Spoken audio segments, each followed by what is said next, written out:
शुभं करोति कल्याणम् आरोग्यं धनसम्पदा शत्रुबुद्धिविनाशाय दीपज्योति नमोऽस्तुते।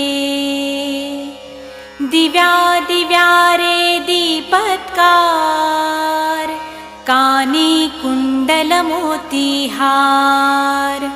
दिव्याला पाहून नमस्कार तिळाचे तेल कापसाची वात दिवा तेवे देवा पाशी उजेड पडे विष्णू पाशी माझा नमस्कार सर्व देव देवतांपाशी ये ग लक्ष्मी बैस ग बाजे